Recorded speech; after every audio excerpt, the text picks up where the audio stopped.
Awesome!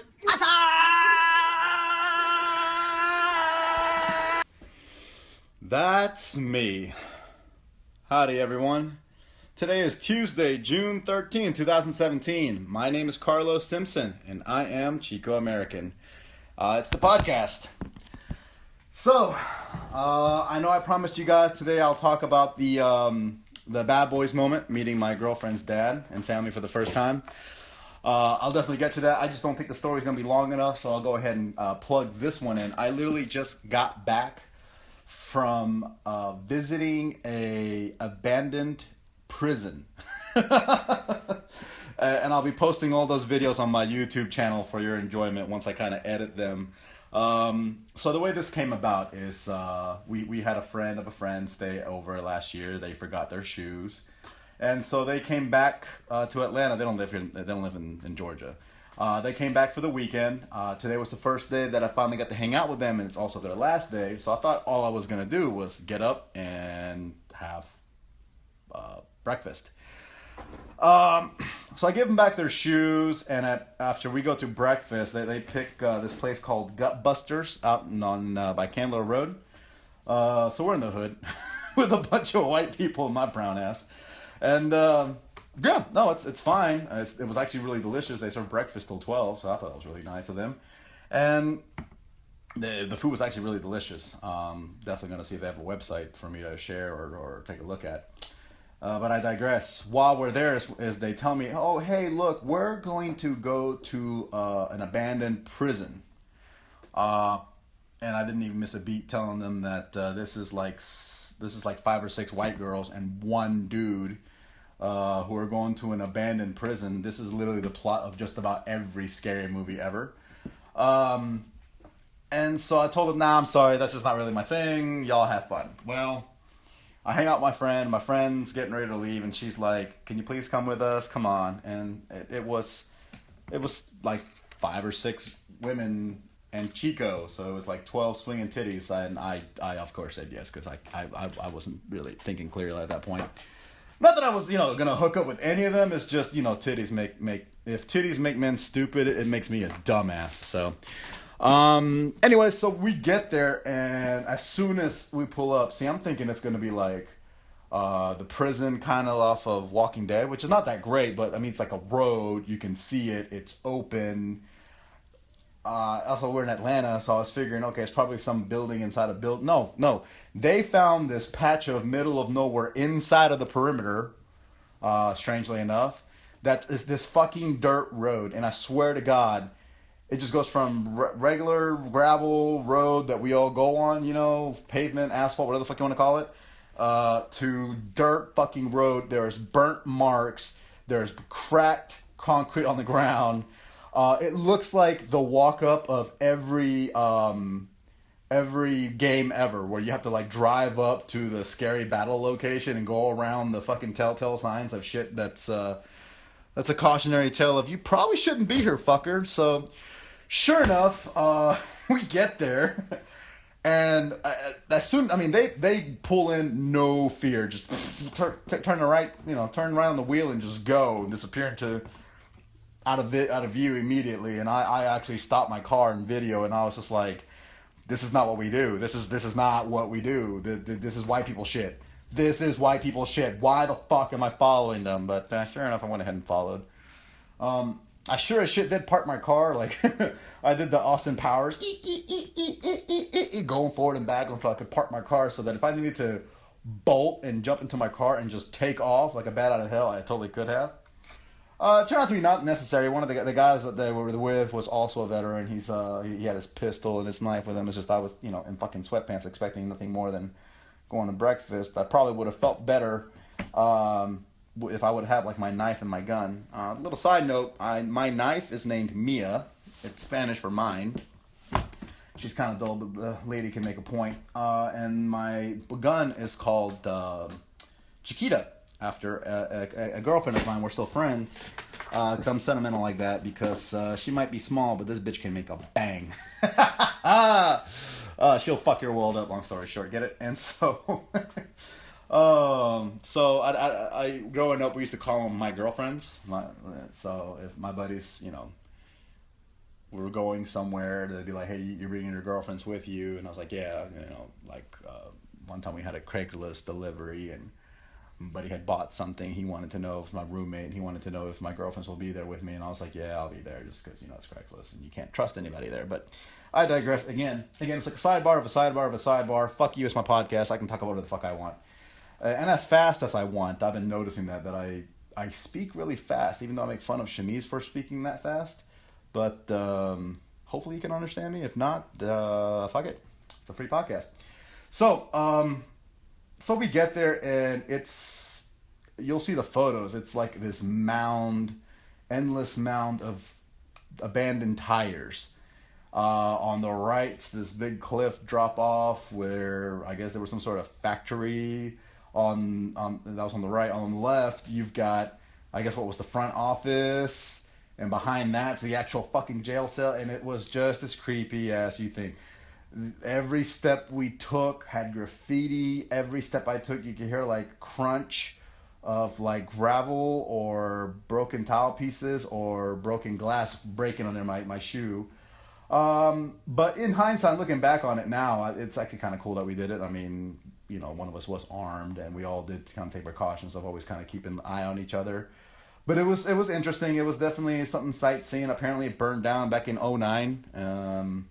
So I got pictures of the broken glass. I even started having some fun, like taking slow-mo photos. Or I had one of the white girls that they kept singing that song from Mockingjay. Are you something, something, something. I don't fucking know the song. But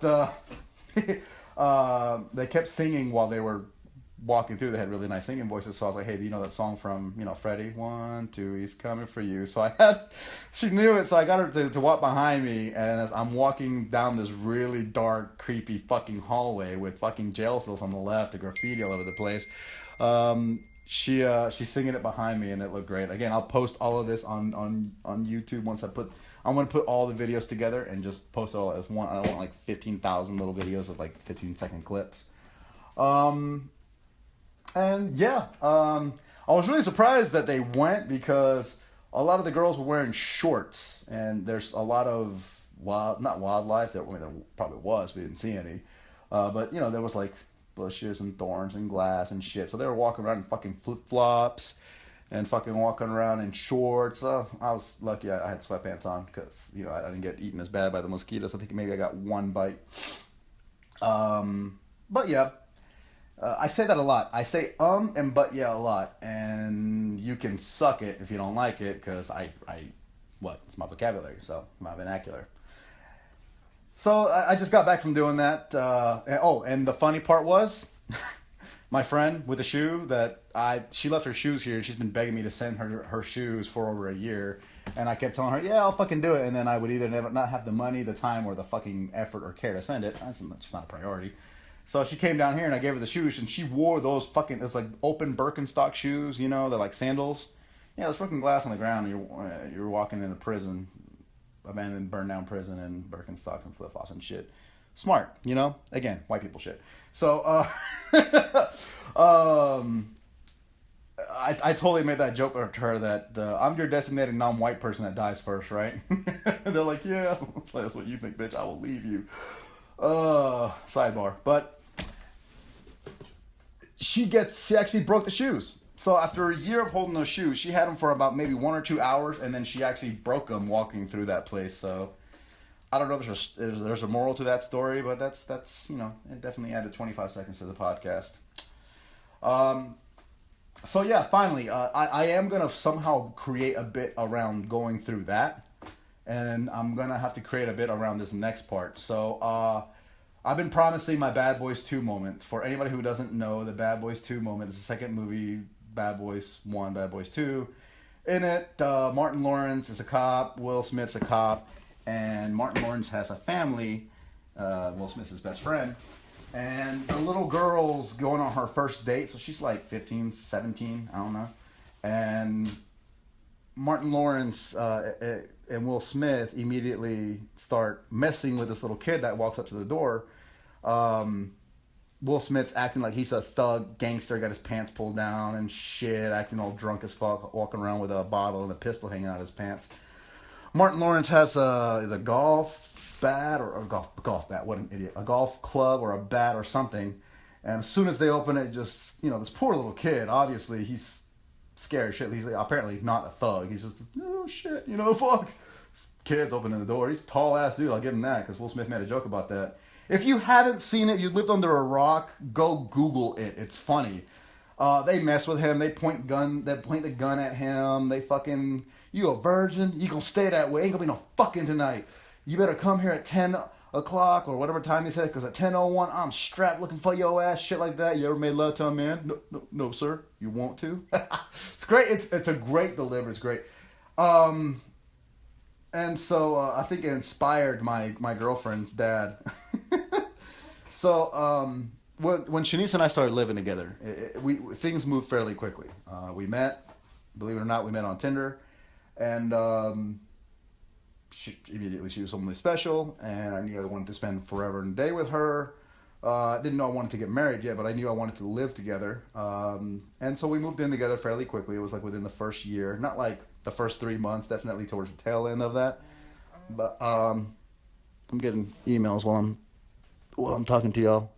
So, what was I saying? Oh yeah, and so her dad is Shanice's family is black, so this strong black family, right? And it's a dad with his little girl, and so he felt some type of way about us living together, not being married, and so fast forward, he's the type of parent, even to this day, he has an opinion about everything. That's fine, I have an opinion about everything too. And we get along, but I was just some punk kid living with his girl, and he didn't know what I was doing. I just left Home Depot corporate. Oh shit! Was I supposed to say that? Anyway, I left the corporation that I was working with to pursue being on my own and trying to take on the world, which is a butt fuck and a half. And yeah, so I mean, you can see where the concerns would come in.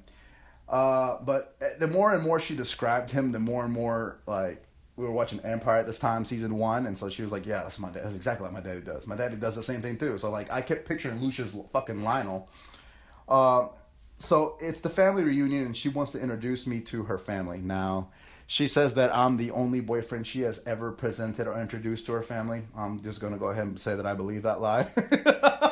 You're my first real boyfriend. I didn't really. Yeah, whatever bullshit. All right. So while she swears it's true, she also swears that we're heading up there, and I'm trying this joke out. It's bombed just about every fucking time I've said it, so maybe I need to stop doing it or just clean it up. But I find it fucking hilarious. She always tells me that, I was like telling her like your family does know that I'm not black, right? Because every once in a while, even in reverse with other people, I've had to be like, hey, the name Simpson kind of throws people off. We are in the South, or this is America. There's still issues with that, goddamn sadly. They understand that I'm brown with this fucking Navajo ass Arab looking ass nose, and they're like, no. So she's like, no, you don't understand. My family, we're very multiracial. You got brown ones, we got white ones, we got Asian ones. I'm pretty sure I'm making up the Asian part. I'm just trying to paint a fucking picture. And so, I've been to the family cookouts. I've been to the granddaddy reunions. I've been to Christmases and Thanksgivings. I've never seen these mythical non-black ass folks. So they're fucking unicorns. I said that joke in front of her friends, and they didn't find it too humorous, but whatever, kiss my ass. So, we're heading up there, and her dad's the type of dad that's gonna call every mile marker to figure out where you're at. So, ring, where you at? Mile marker 64. We're okay. I'll call you soon. I'll call you in 2.5 minutes. We're at mile marker 65. So she has him on speakerphone. We're taking turns driving. She's driving, and I'm playing on my phone or whatever, and she has them on speakerphone so she can have both hands, safety, both hands on the wheel. She's driving, and they're talking. So I'm not like talking, she didn't let him know he was on speakerphone. I'm just kind of sitting there because this is like the 8th conversation they've had. I'm not really engaged. I'm playing on my phone. And so he talks really fucking fast. I'm like, my girlfriend talks so fucking fast, it's like a chipmunk. I'm not talking about like 565, 75, let's take a bit. No, I'm talking about like she says whole sentences in one word. Like, baby, let's go out to eat. Baby, let's go eat. The fuck did you just say? Baby, let's go out to eat. The fuck did you just slow the fuck down? It gets worse when she gets sick. She gets moody, she gets cranky and bossy, and I can't understand shit she says. I lose my patience, but that's for another podcast day. There's a story behind that. There's a story behind every fucking thing. But they're talking to each other, and it sounds like the Flash talking to Kid Flash. Well, not Kid Flash, but his grandson Flash. You know, they get progressively faster and faster. You know how you have like family from the South, and you're from the South, you'll start to sound a little more Southern. Or if you go up north, happens to my sister. You know, we go back up there, or she hangs out with her, friends from the Bronx. She starts talking with that, I don't know, twang. What's the word? You know, the accent. Yeah, I can't emulate it. I've tried. Fuck you. So you understand, you understand what I'm saying. Well, the same thing with them. They just start talking to each other, and they get faster and faster. Just, but he has like this deep ass voice, so that's what's funny. All right, I'm just not in this conversation, but I did catch this part. So he doesn't know he's on speakerphone. He goes, "Is your boyfriend with you?" Yes, of course. He was with me the past 64 miles. I didn't drop him off at mile marker 65. Does he know that I served in the military 20 plus years, retired? Yes, Daddy. He knows that you served 20 years in the military. 1 second, guys. Sorry about that, everybody. We're having some work done in the house, and so it's like multiple things that happen at once. But anyways, so I digress. Her dad goes, "Does your boyfriend know that I served 20 plus years in the military, retired?" Yes, Dad. And does he know that I work? He has a pretty, I'm just gonna say, important job. All right, he works. He says where he works, and was like, "Oh wow, shit." And so, yes, Dad. And then he goes, "Is your boyfriend scared of me?" I didn't mean to cackle out loud, but as soon as he asked that shit, all you hear in the background is me going, like that, like that. And so if you haven't already grasped it, if I've mentioned it in passing, but yeah, I'm prior military Marine. I'm a veteran. I did 6 years reserve, 1 tour of Iraq. Got out honorable discharge with a one tour of Iraq. So so we get there, and it's just as awkward as you would expect it to be. He told me he felt some type of way about me living with his daughter, and we're not married, even though he did the same thing with their mom. And I was like, well, agree to disagree. And he was just like, I told the same thing to their dad, their grandpa, when, maybe not the exact same way to their face. And I was like, whatever. And so it's such a pissing contest, because his one rule was I couldn't be in the house with him. He was like, "I got you a hotel on base." Bitch, I didn't want to be on base when I used to live on base. So luckily one of my buddies served in the Army. He was stationed up there. So I ended up playing Halo with his kids. So it turned out to be a good night. But, we were just, you got to pick your fights. And that was definitely one of them, that she missed her dad. I wasn't going to be the reason they didn't get to spend that time together. So we go back to his house, and I did show up strapped to the family reunion. I had my knife and I had my gun, just out of habit, also because I ain't stupid. So, but I knew I was going to be drinking in the house. I was saying goodbye, and so I left my gun in the car, waiting for my Uber to get there. But I did keep my knife. So they did this on purpose. You could just tell. It was a 2-person couch and then a 3-person couch. And the dad, made sure to sit all the way at the end. He had his arm around my girlfriend. And then the stepmom's on the side, on the end, so there's no room for me there. And then his cousin, which is also my girlfriend's cousin, but he's like one of those 40-year-old gray beard cousins, he sits all the way on the edge of the other couch, perpendicular, and so there's only one place for you to sit. So I sat at the table away from them. I was just letting them have their moment. I was drinking. I was trying not to brood or pout, as the Shimmies puts it. I think brood is just a manlier word, but yeah, maybe a little pouty. I didn't want to be away from my baby, and it's stupid because we live together. Whatever, it was just a pissing contest. And so the dad goes, "Carlos, why don't you come sit with us?" So I grab my Henny, and I go sit on the couch. And as soon as I sit on the couch, her dad leans back and puts both arms out. And as he does that, his shirt's lift. And you can see he's got his pistol on him. And so his cousin sitting next to me goes, you got your pistol, cuh? Yeah. And he pulls it out and points it up in the air. And I know exactly what he's doing. His wife starts bitching at him. He's like, put the shit down. Put the fucking gun down. He's like, oh shit, and he puts it down. You can see down the stock and see that there's no clip in it. However, there could always be one in the chamber. Whatever. And so his cousin's like, it's all right, cuh. He's sitting right next to me. He's like, he pulls up his shirt. He's like, I got mine too. Black 38 revolver, leather holster, respect. You know, I respect it. And then I sip my Henny. I just like my stand-up, I got dead bored eyes. Just whatever.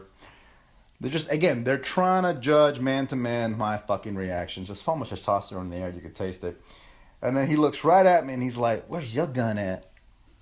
And I sip my Henny. Overlooking the glass, I tell him, I knew he was going to be drinking, and I shake the cup in his face so you can hear the ice tinkle, tinkle. But I did have this, and I pulled out my knife. Now, my knife is not a pocket knife. It's not a Boy Scout knife. It is a $83 combat knife. Now, it's blunt as shit, but that's not something you can tell unless you're 3 inches away from it. At that point, it's redundant. So, and I'm very good. I can do like tricks with it and shit. And the joke was, if it was Inception, that would be my totem, whatever the fuck that word is. Because all I did in Iraq was play with knives. That was my first time being introduced with knives and guns and shit, and that's what I did to kind of pass the time, was play with knives, throw them, and shit like that. So I flip the knife open. It makes this whack, and I flip it up through my fingers up in the middle of the living room. And again, I'm still looking over my Henny. And then I flip it back. I close it while I'm flipping it, and I put it back in my pocket, almost like a butterfly knife, just boom, and then I sip my Henny, never taking my eyes off the cousin. Cousin's like, you brought a knife to a gunfight? And I sip my Henny and go, wasn't expecting a fight, but I admit it, something went down right now, I'd win. Out of the corner of my eye, you see my girlfriend's dad just like shake his head up and down like, okay, I fucking love that story. And I love that cousin because ever since then we've been cool. Like, she'll go up to visit, and I've been here, and we'll like FaceTime. Like, what's up, cuz? What's going on, man? Where's your gun? No, man, no more. We'll fuck around. So, I love that fucking story. It just really does capture the type of crazy that I'm gonna marry into, the type of crazy my girlfriend has, the type of crazy that I am. Just met my girlfriend's dad and his family. What happened? I pulled out my knife, and they pulled out 2 guns. So, all right. So, word from our sponsors. I'm gonna ad-lib it. I just don't want to say the same shit that I said last week. And so, if your website is old, if you'd like to get orders through your website, if you would like to have a database or security for 6 months, whether they set it up for you or after the 6-month trial, you like their service enough for them to continue, call Oxford Pierpont.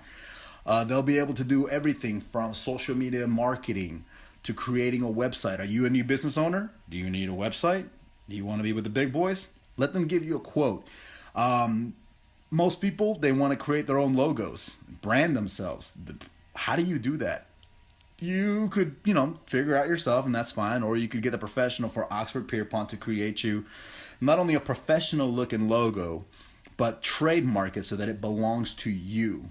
Go ahead and trademark it, post it all over your website, your Facebook, your Instagram. Put it in magnets and put it inside of your truck. Call Oxford Pierpont for your professional digital web services. My name is Carlos Simpson, and I am Chico Amerikan. This was the podcast. Thank you.